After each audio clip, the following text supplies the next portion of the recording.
তুমি কারো দূরে থেকেও তার উপর প্রভাব বিস্তার করতে পারবে। তুমি কারো দূরে থেকেও তার উপরে রাজ করতে পারবে। কিভাবে? আমি বলবো। কিছু সিম্পল ট্রিক্স এবং টিপস যদি তুমি ফলো করো, 100% গ্যারান্টি দিচ্ছি তোমার লাইফের সমস্ত সমস্যা আজ থেকেই সমাধান হবে। আমি কথা বলছি নো কন্ট্যাক্ট সিচুয়েশনের। তোমরা অনেকেই এই সিচুয়েশন ফেস করেছো বা ফেস করছো এই মুহূর্তে। এই ভিডিওটা তোমাদের জন্য ভীষণ রকম হেল্পফুল হবে। দেখো, তোমাদের মধ্যে এই মুহূর্তে নো কন্ট্যাক্ট সিচুয়েশন, হয়তো সে তোমাকে ব্লক করে রেখেছে বা তুমি তার সাথে কোনো কারণে কথা বলছো না, সেও কিন্তু তোমাকে কোনো রকমভাবে কোনো কন্ট্যাক্ট করেনি। আবার এমনও হতে পারে তুমি তাকে টেক্সট করে যাচ্ছ, কল করে যাচ্ছ, কিন্তু সে কোনো রকমভাবেই রেসপন্ড করছে না। এই সমস্ত ক্ষেত্রে তোমার কি করা উচিত? এমন কি করতে হবে যেটা করলে পরে সে তোমাকে নিজে থেকে কল করবে, নিজে থেকে মেসেজ করবে, নিজে থেকে তোমার খবর নেবে। তোমাদের দেখা হয় না, কথা হয় না, কয়েক যুগ হয়ে গেছে, সেক্ষেত্রেও এই রুলসগুলো কিন্তু অ্যাপ্লিকেবল। সবার প্রথম বলবো, নিজের মাইন্ডসেটটাকে পরিবর্তন করতে হবে। তুমি যাই করছো, খাচ্ছ, ঘুরছো, সবার সাথে হাসি মুখে কথা বলছো, নিজের দৈনন্দিন কাজ করছো হাসি মুখে, কিন্তু ভেতরে ভেতরে তুমি কষ্ট পাচ্ছ এবং কোনো না কোনোভাবে তুমি প্রতিনিয়ত তাকে মিস করছো। তুমি শান্তি পাচ্ছ না। তুমি যাই করছো, যেখানেই যাচ্ছ, শান্তি পাচ্ছ না। তোমার উচিত মাইন্ডসেটটাকে পরিবর্তন করার। তুমি যে সারাক্ষণ তার কথা ভাবছো, সে কিন্তু তোমার কথা ভাবছে না। তুমি দিনের পর দিন নেগেটিভ থট নিজের মধ্যে আনছো। তোমার উচিত পজিটিভ থাকা। ফার্স্ট স্টেপ, মাইন্ডসেট পরিবর্তন করো, নিজেকে পজিটিভ রাখো যে কোনো মূল্যে। নাম্বার 2, আমার হবে না, আমি পারবো না, আমি আনলাকি, আমার সাথেই শুধু ভুল হয়, কেন আমার সাথে এমন হয়, এই ধরনের প্রশ্ন নিজেকে করবে না। এই রকমের চিন্তা নিজের মাথায় আসতে দেবে না। তার বদলে এই কথাগুলো পজিটিভলি বলো। কি বলবে? আমি লাকি, আমি ভীষণ স্পেশাল, আমার সাথে ভালো হবে, আমি ভালোবাসা পাওয়ার যোগ্য। এই ধরনের পজিটিভ কথা প্রতিনিয়ত নিজেকে বলো। দেখো, যখন আমাদের মন খারাপ থাকে তখন কিন্তু আমরা অনেকেই নিজেই কিছু কথা বলি। সেই সময় বেশিরভাগ সময় নেগেটিভ থটগুলোই আসে। সেই নেগেটিভ থটগুলোকে জাস্ট সরিয়ে ফেলতে হবে। চাইলেই হবে এমনটা নয়। তোমার যদি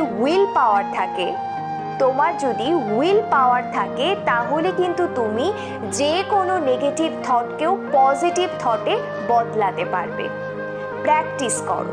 একদিনে হবে না, 2 দিনে হবে, 3 দিনে হবে, কিন্তু চেষ্টাটা তোমাকে করতেই হবে। যে কোনো খারাপ ইনসিডেন্ট, ধরো তোমার সাথে তার কথা কাটাকাটি হয়েছে, সে খারাপ কিছু বলেছে বা খারাপ কিছু তোমার সাথে হয়েছে, ইভেন দিস সিচুয়েশন, তুমি কখনো সেই খারাপ জিনিসটাকে ধরে বসে থাকবে না। তুমি সেটাকে লেট গো করবে, তুমি সেটাকে ছেড়ে দেবে। অনেকের মনে হবে কি, আমার সাথে খারাপ হয়েছে, আমি লেট গো করে দেব। হ্যাঁ, আস্তে আস্তে সেই জিনিসটাকে লেট গো করতে হবে। তুমি যখন তাকে মাফ করে দেবে বা মাফ করার চেষ্টা করবে, তখন কিন্তু তোমার সমস্যাটা ওপরে যে আছে সে ঠিক দেখবে। তুমি কখনো যেই জিনিসটাকে নিয়ে বসে থাকবে ধরে, যে আমার খারাপ লেগেছে, আমাকে অপমান করছে, এটা বারবার যখন নিজেকে মনে করাবে, বারবার তুমিই কষ্ট পাবে। সে কিন্তু পাচ্ছে না। তাকে ক্ষমা করতে না পারলে দিনের পর দিন তুমিই কষ্ট পাচ্ছ। তাই কষ্ট না পেয়ে যে কোনো কঠিন সিচুয়েশন লেট গো করার চেষ্টা করতে হয়। দেখো, যার জন্য মন খারাপ, যে আমাকে কষ্ট দিচ্ছে, সে তো দিনের পর দিন কষ্টই দিয়ে যাচ্ছে, আমি তার কথা ভেবে ভেবে কষ্ট পাচ্ছি। তার উপরে ফোকাস না করে নিজের উপরে ফোকাস করো। ধরো তোমার বাড়ির স্পটলাইটটা তার উপরে দিয়ে রেখেছো তুমি, সেটা না করে সেই স্পটলাইটটা আস্তে আস্তে তোমার দিকে নিয়ে আসো। তোমার উপরে ফোকাস করো। দেখো তো তুমি আর কি কি অ্যাচিভ করতে পারো, তোমার লাইফের গোলগুলো কি, তুমি কি করে আরো একটু ভালো থাকতে পারো। নিজের সাথে নিজের বন্ডিংটা স্ট্রং করো।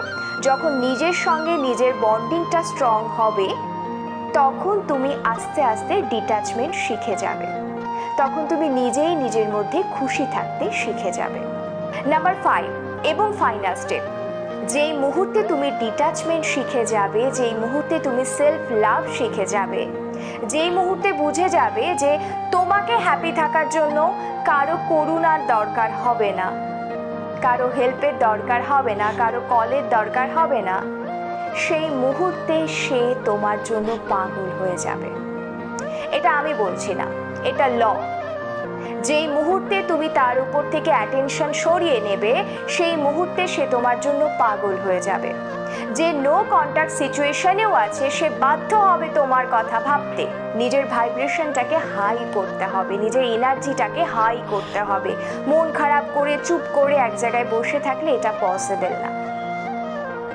নিজেকে ভালোবাসো, নিজের কনফিডেন্ট লেভেলটাকে বাড়াও এবং নিজের মনকে শান্ত করার চেষ্টা করো।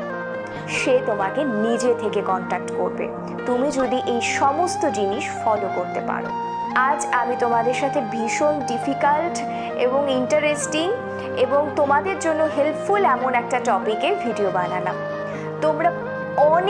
তোমরা অনেকে এই প্রবলেমটার কথা বারবার লিখেছো।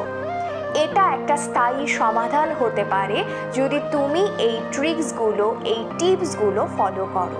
আমি চাইবো তোমার লাইফের সমস্ত সমস্যা জাস্ট সরে যাক, তুমি ভালো থাকো। কেমন লাগলো ভিডিও আমাকে কমেন্ট করে জানাবে। তোমাদের সমস্যার কথাও কিন্তু লিখে জানাতে পারো। ভালো লাগলে ভিডিওটাকে বন্ধুদের সাথে শেয়ার করো। ভালো থেকো, দেখা হচ্ছে পরের ভিডিওতে।